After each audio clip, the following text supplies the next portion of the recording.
Alright, 5th grade, happy Tuesday, everybody. Hope that everybody's having a good Tuesday so far. So, today we are going to talk about our last battle of 5th grade.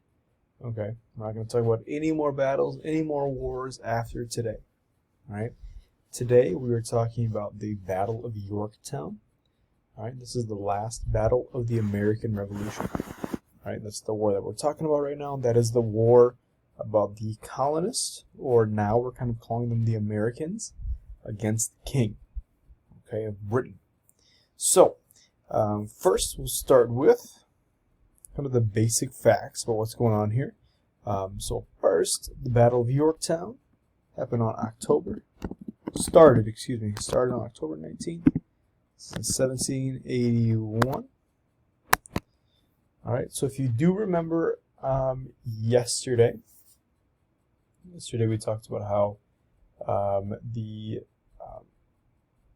Battle of Saratoga happened in 1777. It's actually 4 years later. 4 years is a lot of time, right? So 4 years later, talking about this battle here, there were some battles in between, but really this is the next big one after the Battle of Saratoga. Okay. So,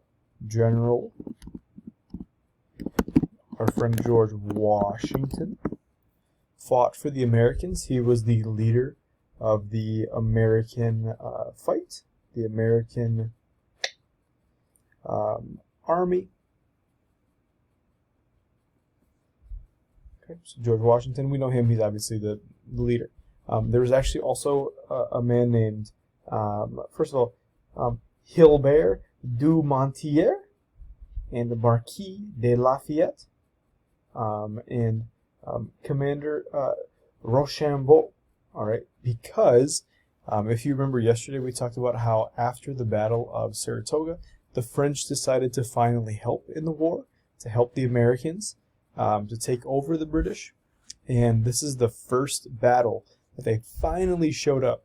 It took them a long time to get their stuff together, right? 4 years, they finally showed up to help, and so George Washington, along with 3 French commanders, were up against the British Army, who was led by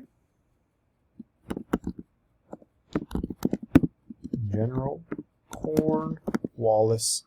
Kind of a fun name, Cornwallis. It has nothing to do with corn, but that was his name, General Cornwallis. Okay. So we have George Washington and then a couple French generals as well against General Cornwallis. All right, this battle took place in Yorktown, Virginia. Oops. Virginia. Okay, so we're going to go to Google Maps here. We're going to put that up. Yorktown, Virginia. So a couple different options here. You can either look at images, and you can put an image here if you'd like. It's kind of a cool little place. See these very cool little houses on the ocean there. So there's a pretty cool bridge. There's just a mansion. It's interesting. You can also, if you'd like to, what I'm going to do is I am going to put it on maps. Because me personally, I enjoy maps. I like to see maps more than just pictures.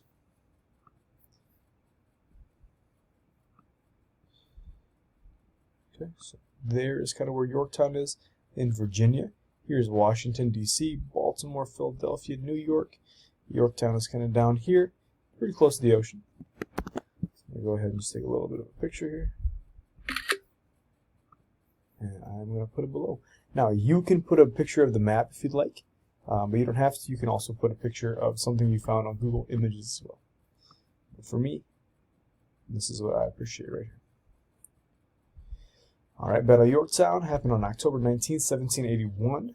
We've got George Washington plus the French against General Cornwallis of the British Army. All right, now this is the last battle of the American Revolution, like we talked about. So, it is very important to remember, you know, whoever wins this battle is going to win the entire war. All right, so here we go. Here is what happened. Okay. So there was 8,000 British troops. Okay, 8,000 British troops. And I put like a villain emoji here just to remind you of the British. when we talk about this story here, we kind of think of them as the villains, okay, because the king was making so many bad decisions. It's not that easy. It's not that simple. There were some things that the British were actually doing really good, like they were saying that they were going to protect the Native Americans, and the Americans were not going to do that. And so there's some things that they were actually not too bad about, but right now, think about them as the villains. So 8,000 British troops, villains, showed up against 2,500 American troops. Okay, so we have the American troops, like we said, led by George Washington.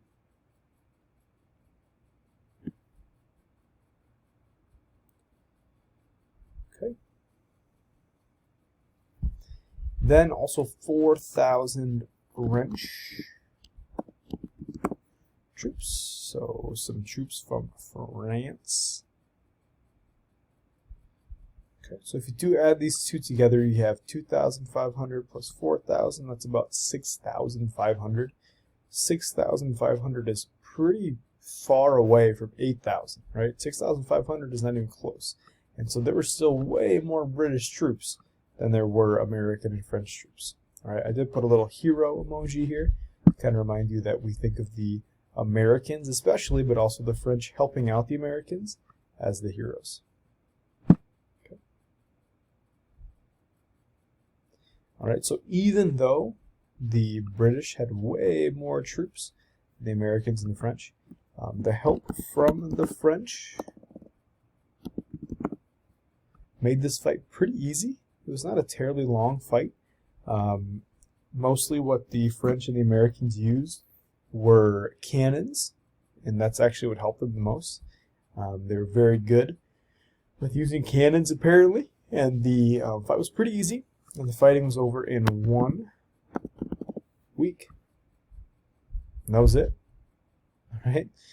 So the help from the French made this fight a very easy fight, and the fighting was over in 1 week. Now, people did die on both sides, of course, right, in any battle.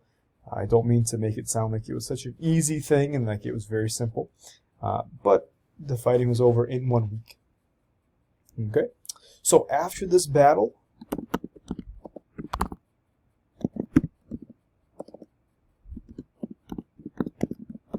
General Cornwallis surrendered to the Americans.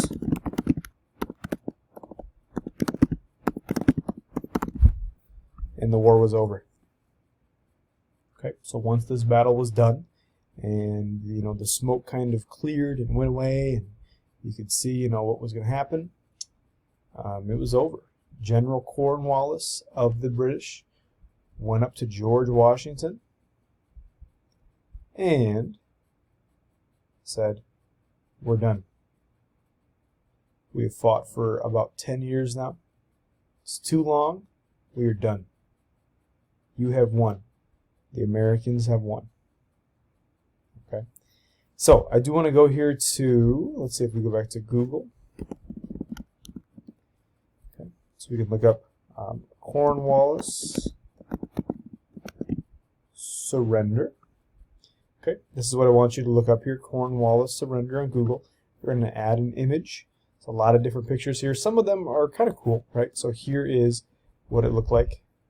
So here's George Washington. He accepted the surrender of General Cornwallis, said, "Okay, thank you for your surrender." You can see the white flag here.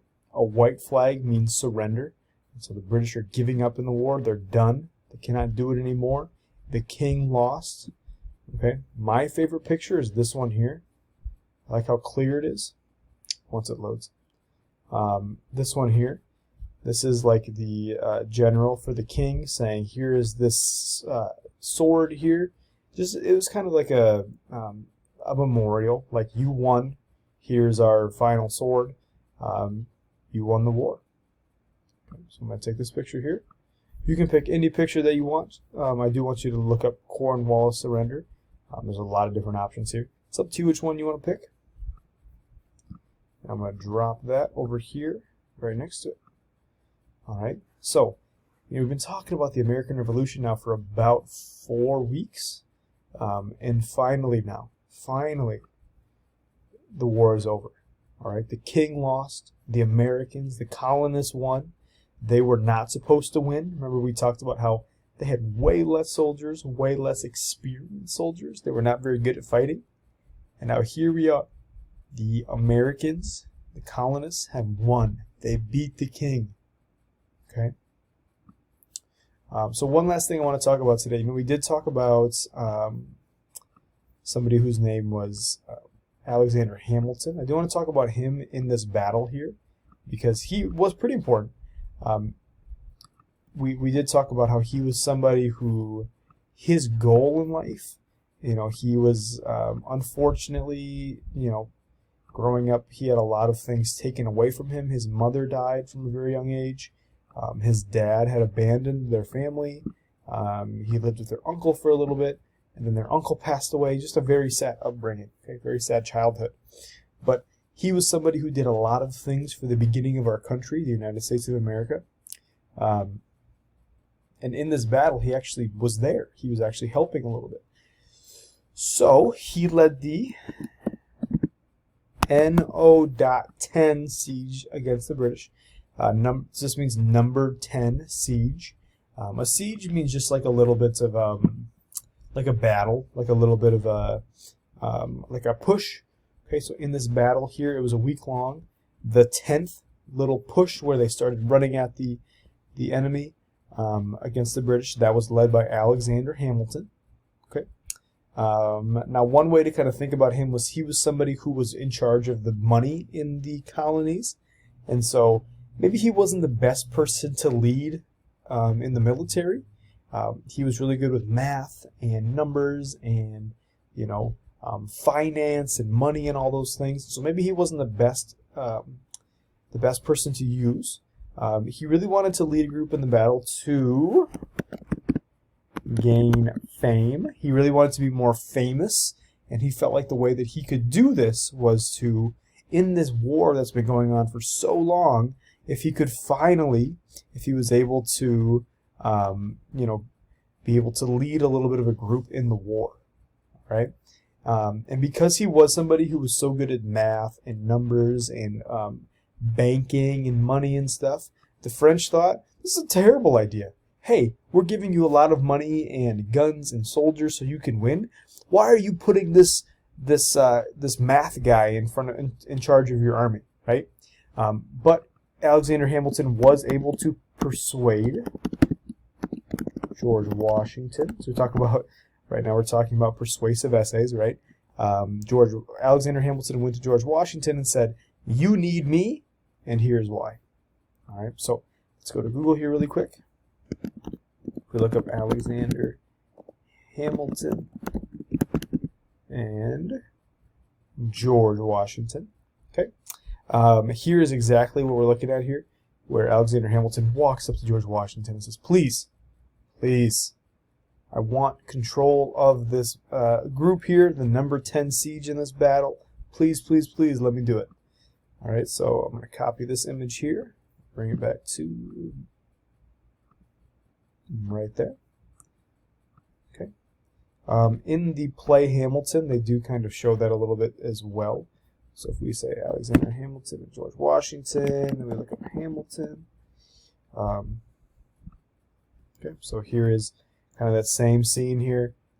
Here's George Washington. Here is Alexander Hamilton, and the exact same thing, right? Just talking about how they really want to be the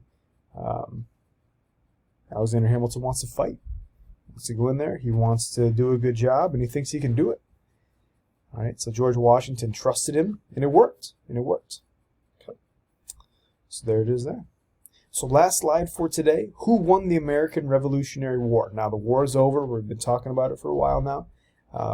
It's been the colonists against the king and the British, right? So George Washington and his army, the founding fathers, Ben Franklin, Thomas Jefferson, against this very ruthless, very rude king. Who won? The colonists won. All right? The Americans won the Revolutionary War. Okay? Tomorrow we'll talk about how they won, what actually happened, and how they were able to win. Any questions, ask Ms. V or myself. Good luck.